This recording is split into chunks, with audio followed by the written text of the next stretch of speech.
Count Felix of Denmark and his elder brother Count Nikolai have stepped into a glowing new chapter of their lives, one shimmering with profound emotion and unexpected gratitude, as they both paid a moving tribute to Queen Mary of Denmark, the very woman who, with stunning grace and quiet determination, took the monumental risk to mend the fractured bonds of the Danish royal family. It is an awe-inspiring spectacle that few could have predicted, and even fewer would have dared to hope for, as the Danish monarchy faced one of its most intimate and painful rifts in modern memory. The tension that once hung like a dense fog over the Amalienborg palaces seemed nearly impossible to pierce. And yet, Queen Mary's compassionate heart and bold maneuvering have done precisely that, cutting through years of silent estrangement, misunderstandings, and royal protocol to reunite these two young men with the family that once felt so distant.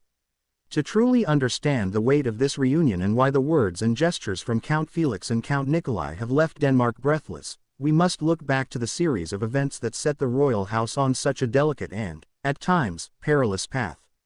When Queen Margrethe, in a decision that sent shockwaves through the nation, chose to strip Prince Joachim's children of their princely titles, she ignited an emotional firestorm that reverberated far beyond the gilded halls of Copenhagen. Count Nikolai and Count Felix, once styled as princes of Denmark, suddenly found themselves grappling with an identity crisis played out under the unrelenting spotlight of the global press. For years afterward, the chilly formality that existed between them and the core of the royal household seemed to harden into an unspoken rule. Though never officially exiled, the brothers nonetheless drifted into a realm of half-belonging, carrying titles that constantly reminded them of what had been taken, yet offering no clear promise of acceptance in return. Against this haunting backdrop, Queen Mary emerged as the quietly luminous figure willing to do what others could not or would not. As Denmark's new queen consort following the ascension of her husband King Frederik, she faced an enormous responsibility not only to her people but to her own newly redefined family. It was here that Queen Mary showed her truest colors, stepping beyond the confines of tradition and risk-averse royal etiquette to champion the idea that family must mean more than titles or ceremonial seating charts. Her efforts were by no means a simple decree. The intricate ballet of bringing Count Nikolai and Count Felix back into the heart of royal life required patience, delicacy, and the kind of empathetic diplomacy that is rarely visible to the outside world. Sources close to the palace have whispered of countless private conversations, gentle nudges, and strategic invitations orchestrated by Queen Mary, designed to melt away the awkward distance and remind both young counts that no matter the style before their names, they belonged. From informal gatherings on summer estates to more official appearances where Queen Mary subtly ensured their inclusion, her interventions built a sturdy bridge over what had long been a silent chasm. This year's remarkable development, where Count Nikolai and Count Felix appeared side by side with Queen Mary and the rest of the Danish royal family at a series of prestigious public engagements, finally cemented that evolving transformation. Denmark watched, entranced, as photographs surfaced of Count Nikolai sharing a warm, laughter-filled moment with King Frederik, while Count Felix was seen deep in conversation with Queen Mary, their faces lit by a gentle understanding that seemed to echo years of unsaid sentiments. Finally finding voice, what happened next was even more astonishing and heartfelt. During a discreet yet deeply symbolic moment at a charity gala in Copenhagen, Count Nikolai rose to speak, his words a tender homage to the woman who had changed the trajectory of his family's history. His voice, slightly trembling with emotion, described Queen Mary not only as Denmark's gracious queen but as a steadfast guardian of family unity.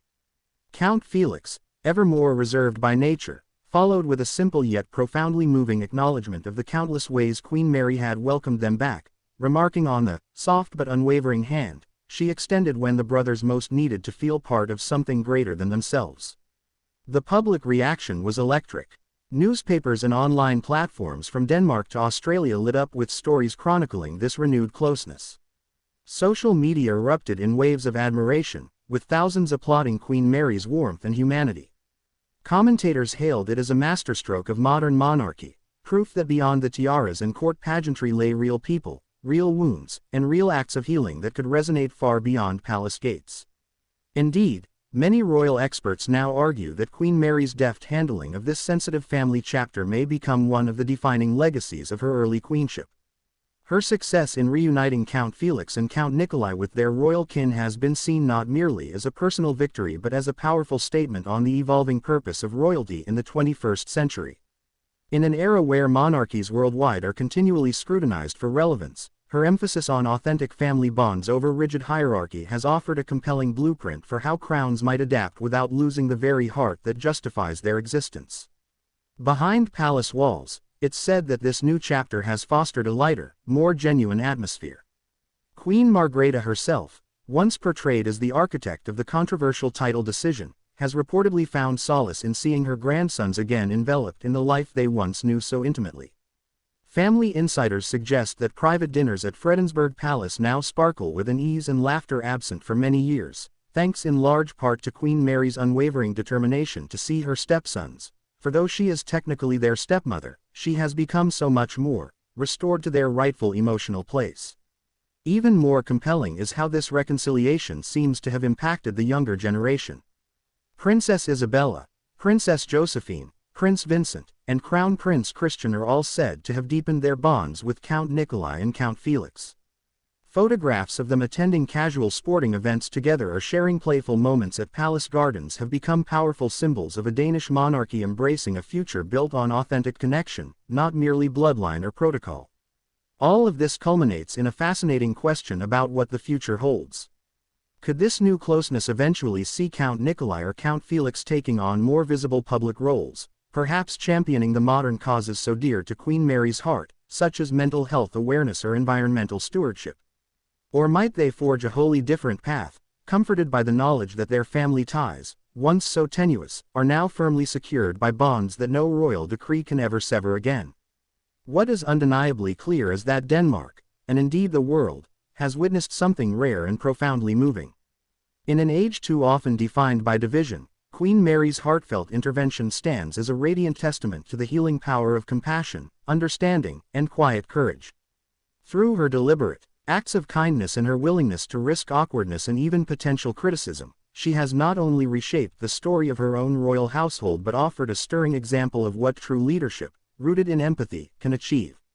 As we continue to watch the Danish royal family step confidently into this new chapter, with Count Nikolai and Count Felix once again woven into the fabric of royal life, one cannot help but wonder, in a world so frequently torn by discord, might the inspiring story of Queen Mary's tender reunion of her family encourage all of us to look closer at our own relationships and ask, what bridges might we dare to build if only we, too, found the same gentle courage? And so, as days rolled into weeks and weeks into months, the Danish royal family found itself almost reborn under this new atmosphere of unity and empathy. Queen Mary's singular act of stepping beyond tradition to personally shepherd Count Felix and Count Nikolai back into the embrace of the family didn't just heal old wounds, it created new pathways for connection that had previously seemed impossible. It's often said that the monarchy survives on ceremony and spectacle, but here in Denmark, it is thriving on something far more powerful and enduring: authentic, hard-won human bonds. Indeed, palace insiders have begun to note subtle but powerful shifts in how the entire royal household operates. Whereas formal banquets once kept the seating arrangements meticulously separated to avoid even the hint of discomfort, these days it is not uncommon to see Queen Mary seated alongside Count Nikolai or sharing a private joke with Count Felix. Observers at a recent gala described the almost conspiratorial glances and bursts of genuine laughter between them, proof that this was no staged rapprochement for the cameras but something far deeper. It was an organic rediscovery of familial warmth, rekindled after years spent wandering through an emotional wilderness.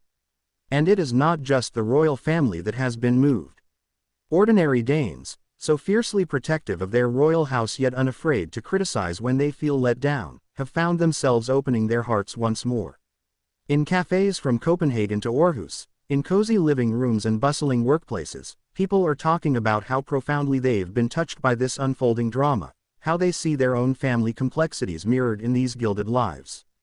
More than ever before, the Danish monarchy feels relatable, fallible, yes, but also capable of extraordinary acts of reconciliation.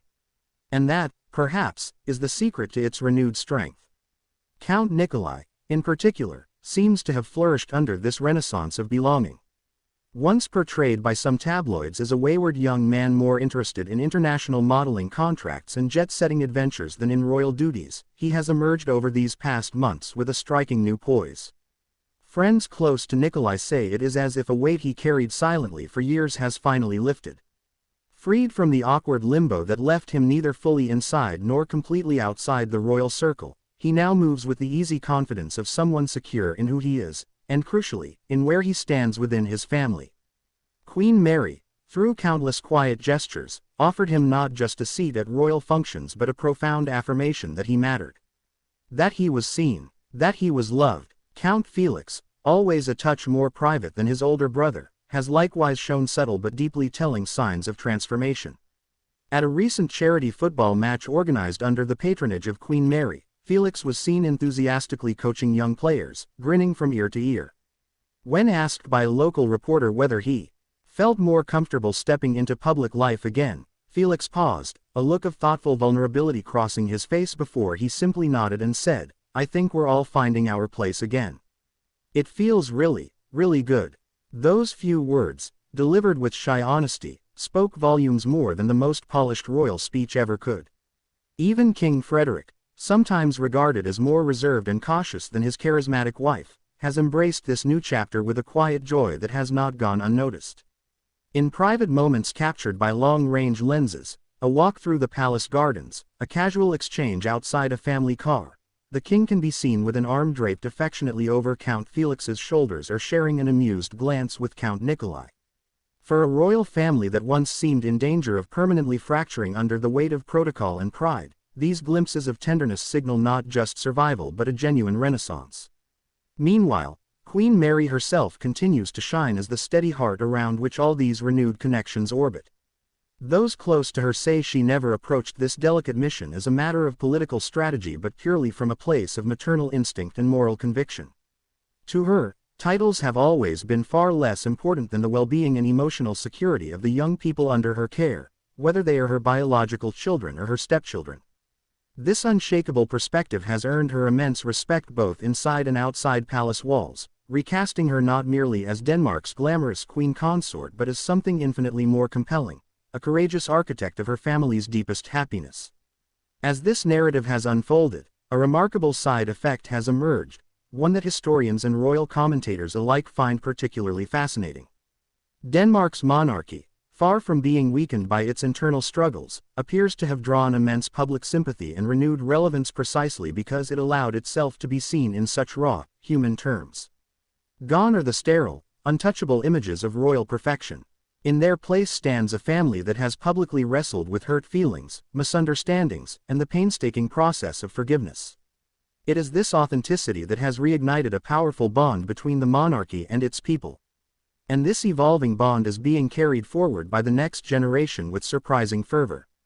Crown Prince Christian, already stepping confidently into more official roles as the heir apparent, has been observed spending significantly more time with his cousins. At sporting events and casual family outings, the future king is often seen laughing easily with Count Nikolai and Count Felix, bridging the last of the generational divides with the uncomplicated affection of youth.